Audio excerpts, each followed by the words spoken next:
Hello everyone, this is update for July 8, 2023, day 500, 500 of the war, end of the date update. Also this update catch up for July 7. First I'm gonna talk a little bit about strategic developments, and then we're gonna switch to Ukraine. So typical format that I have. So there's more data on US banking system, and essentially, as you can see, this is a loss of deposits in the US banking system.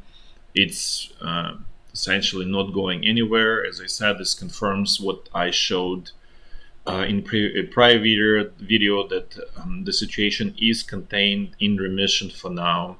When and how it's going to sort of inflammation will go up, we don't know, but it's for now it is in remission. It's very clear.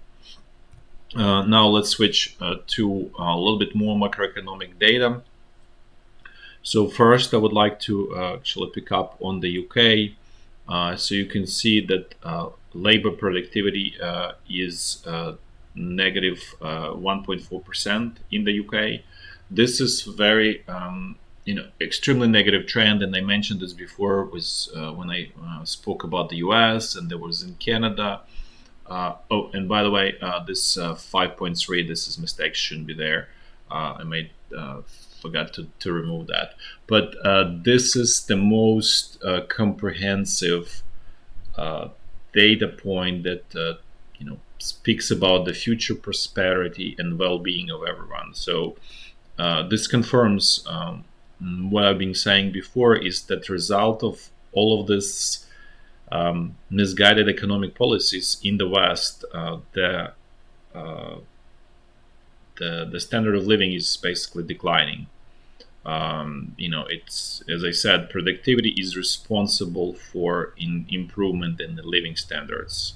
That's the biggest driver of it, and essentially in the modern economy, that's all it is. And if it's declining, it will translate into inflation and therefore lower real wages, or wages, or everything, right? It's not going to be just wages, but if you really think that labor productivity is directly related just to the labor, but it will affect everything. It will affect capital as well. It will lead to basically pernicious negative effects throughout the economy. This is like the worst thing you can have, basically. This confirms the same trend, as I said, in the US and Canada, that this is result of this. First of all, is this war on energy, on the conventional energy, and then it all backfires.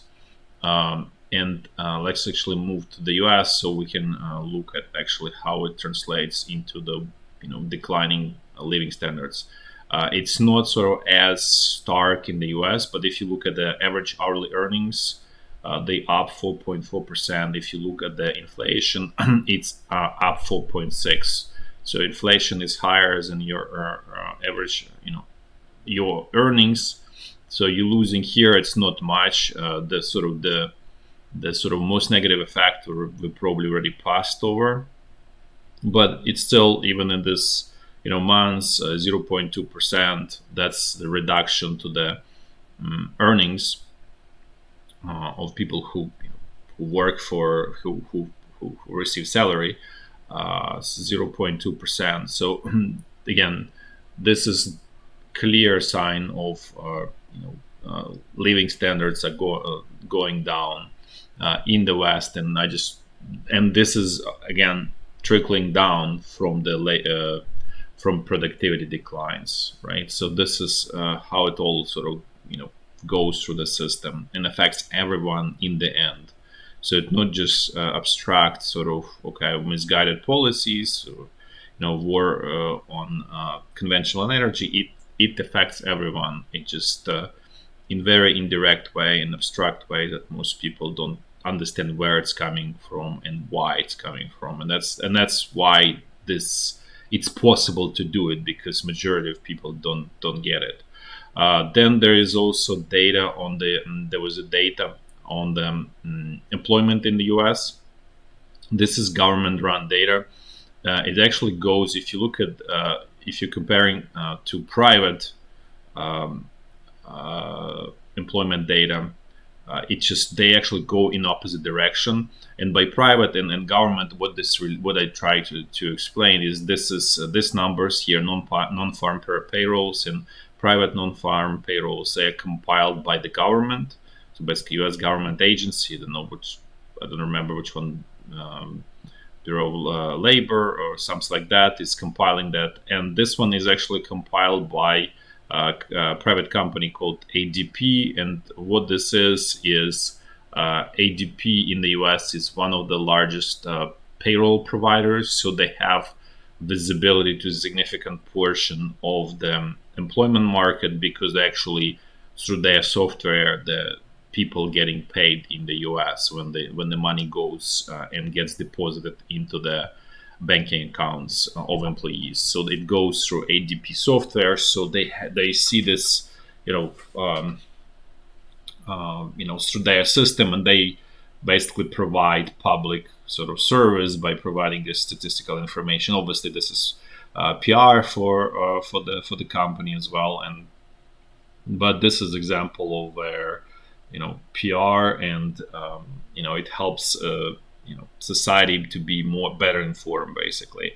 So that's the reason I'm explaining this is I'm trying to kind of explain why I believe that ADP is probably better quality data, because this one is compiled by the government, and there is a significant opportunity for judgment when U.S. government compiles this data.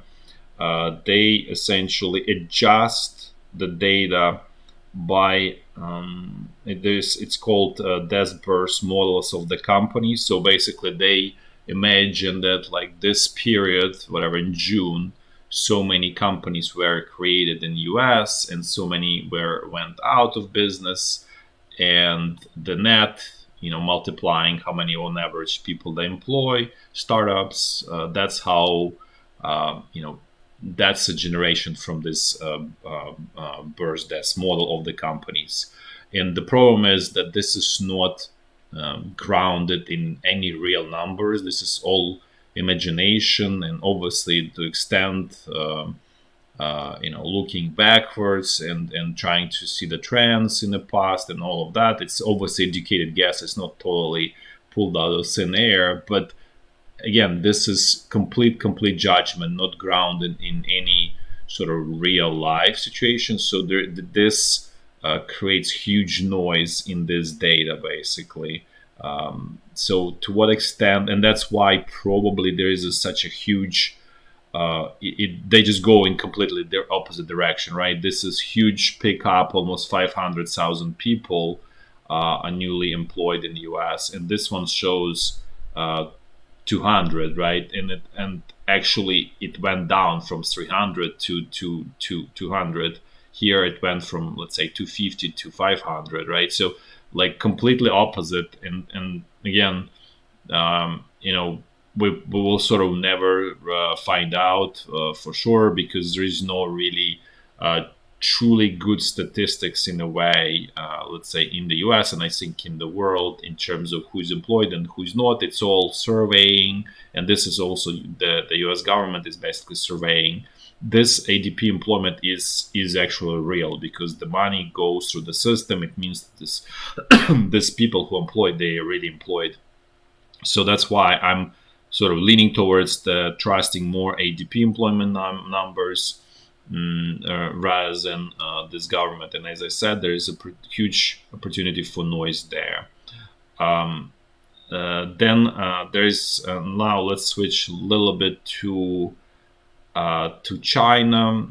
They reported their foreign reserves number, and it's going up to almost 3.2 trillion US dollars. So as you can see, the Chinese export-oriented model is still working, because essentially this reserves, it's kind of like almost like a net profit. It's a capital generated from this from exports, less imports, and so you know China is still functioning from that perspective fine. Then want to mention a little bit that Italy is a little bit sort of surprised. There is a positive surprise. The retail sales there went up 3% year on year. Although the trend is looks like a little bit on decline from 3.2, but it's definitely in contrast to Germany, where it's outright, as you can see, down 3.6 percent down. That's all for sort of major updates macroeconomy wise. Also, want to mention before we jump to Ukraine. So I was reading some information on Chinese sort of culture and society, and it turns out that serving in military in China in Chinese society is sort of like you know lowest quality type of like it's perceived as fairly negative. Let's put this way. It's sort of like something wrong with you if you go into military, that you're really not capable of anything else in life. So this the reason I'm bringing this up because it helps to assess the quality of Chinese military, because if this is the perception in society, you obviously not you getting probably the uh, lowest quality recruits or people into the army essentially. So that really means that Chinese army probably not the best from a quality perspective. Obviously, from quantity, it's large. There's no question about it, and quantity does matter. But the quality component, in my opinion, is probably not there. To be fair, a quality component is not there pretty much, everywhere. I mentioned about Europe, where people don't really want to defend their own countries, which really again means that the same idea is happening there. That you cannot get the best people. You're kind of getting many sort of like you sort of bottom fishing in society in terms of skills and abilities for people. Then there were also data from the U.S. where U.S. military also cannot recruit people as well. So it also means that the quality is not there either. So it's effectively, if there is big conflict in the world, all of the major parties are going to have lowest quality military. I'm not talking about the quantity, technicals, equipment and everything, but from the from a personal level, quality is definitely not there. And as I said before, people are the most dangerous weapon, not actually weapons, because really people kill, not weapons.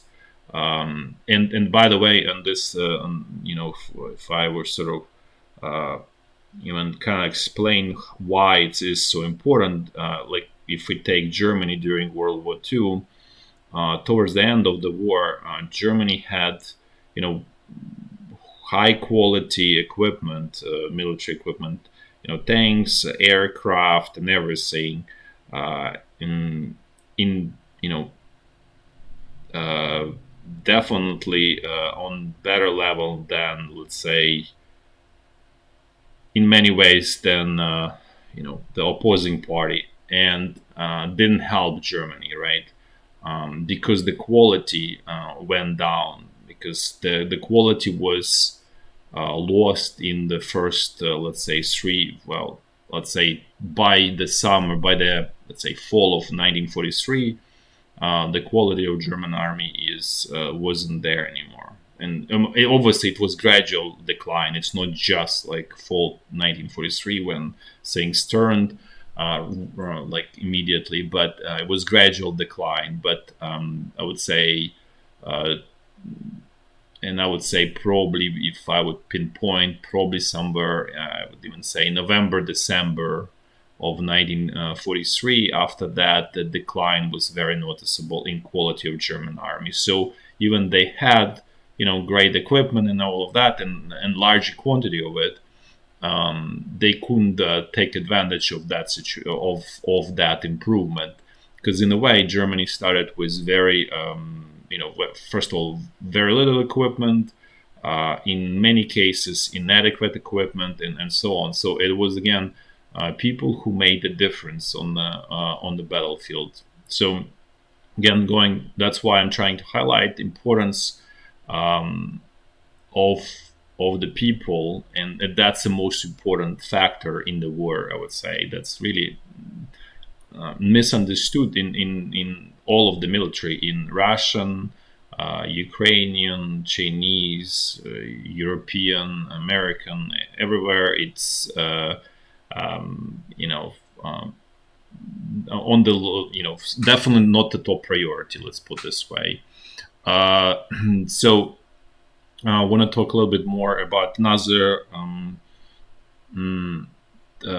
event that happened, and specifically, Turkish president released commanders of the Azov regiment. If you remember, it surrendered in Mariupol here. If you remember, it was in May of 2022. And they were interned in Turkey, and they were supposed to stay there till the end of the war. So, Turkish president released them, ahead of time, breaking agreement that he had with the Russian president. I think what really happened is Russia indicated that they don't want to extend grain deal, and Turkish president is showing that. In very sort of brutal way to Russia, that they will have to accept the grain deal. And this is just sort of, how to say, least harmful slap that Turkey can do to Russia, basically. Just showing that, and apparently the negotiations are going very sort of poorly in the wrong direction. So Turkey has to create, inflict enough pain so that Russian side understands that things are serious, and Turkey is serious about forcing Russia to extend grain deal. As I explained before, the reason Turkey wants this grain deal, because it's essentially becoming like an export hub for Ukraine, for the most part for Ukraine, partially for Russia. But Russia, there is a problem with Russian side because they cannot use SWIFT, so the trade becomes really problematic. Let's put it this way. So mostly for Ukraine, and so they essentially process Ukrainian grain into flour, and then they sell in them everywhere in North Africa, Middle East, everywhere, and obviously they earn a lot of, it's value added, higher value added product. I mean, obviously, it's not a rocket, but still, basically, it's quite a bit of source of additional profit for Turkish economy when the times are very tight there and tough. So they obviously defend that stream of income. So what Turkey can do to Russia is essentially, they can do quite a bit more than what they did. This is just sort of for the starters. They can shut off the aircraft transit, so passengers, because Russians, they cannot fly to Europe or else for the most of the world. So they use Turkey as a very convenient hub to basically transfer and then actually fly to Europe or whatever else they wanted to go in the world. So they can shut off that. And then also Turkey is a big sort of source of what Russia calls gray import, which means that Russia importing a lot of various products from Europe and probably from the US, basically from the West, and it comes through. That is sort of sanctioned and not supposed to go Russia, but it goes through Turkey essentially, and hits Russia. So basically, Turkish president is showing to Russian president that he's serious, that even Russia doesn't like it. It's definitely, I'd say, not in their favor, the whole grain deal. They basically effectively forced to allow Ukrainian export without getting anything in exchange. Um, but they hand probably will be forced. We'll see what happens, but it's very clear that the Turkish side is willing to go for escalation. There is another important sort of outcome from this that's in many ways underestimated, because the commanders were released in Russia. Russia's propaganda painted this Azov commanders as some kind of like, you know, um, you know, creatures from hell, whatever, the most dangerous creatures on earth. That's almost like the purpose of the war was to destroy them. And so now it really creates huge sort of cognitive blow for the Russian population when they see that they are being released. They coming to Ukraine and they actually giving interviews, and they saying that they're gonna return to the front line, where they're gonna be fighting on the front line. So this obviously demotivates Russian population, among especially those that are war hawks. It really creates sense of betrayal and really huge divide between, let's say, majority of this Russian population and Russian political top, and specifically Russian president. So he's more and more viewed as weak and incapable, that's supposed to be replaced. And so again, this goes back to this 1917 moment. It brings actually actual 1917 moment closer, because the Wagner group attempt was sort of first test, let's put this way. It's just a sign that it's somewhere close, that we're approaching that. I'm not saying it's going to happen tomorrow or in a month. That's I'm talking about could be in 5-6 months, could be longer, could be even in a year, but it's clearly on the horizon, and it's coming closer, that horizon. And to be fair, for Ukraine, things are developing the same direction. Ukraine is also firmly on the same path, and both countries are on the same path. So again, this is the most important part out of this, that it creates even more problem for the Russian president and political top. Basically, in a sense, it's becoming to Russian public that king is naked, right? King has no clothes, and it's obviously the most dangerous thing for the authority, especially in Russia, where everything is based on authority and power. And so, again, it's creating a more difficult situation there. Also, little update on Wagner Group. So, looks like the whole Wagner Group is basically dismantled. Wagner mercenaries who are serving or working, I don't know what the right word for that, in Africa, they were forced to sign agreements with Russian Ministry of Defense, or the companies that representing Russian Ministry of Defense, and those who did not want to do that return home, basically return back to Russia. So again, looks like the whole Wagner Group organization completely dismantled, which is actually a very big win for Ukraine. And without that organization on its own, the soldiers or even commanders, they basically will be turned into Russian army, typical Russian army, without any opportunity for success there. Now let's switch to the walk through the front line. I'm going to start in a clockwise fashion, as always. I'm going to start in the north. So situation along the state border more or less the same, relatively low intensity. Sometimes there is sort of sparks of intensity, but really for now things are on relatively. There's no sort of any signs of any escalation there. Now let's jump to the North Lugansk front line. Here, Russian military is pushing here tactically where they always do in the direction of Kupiansk.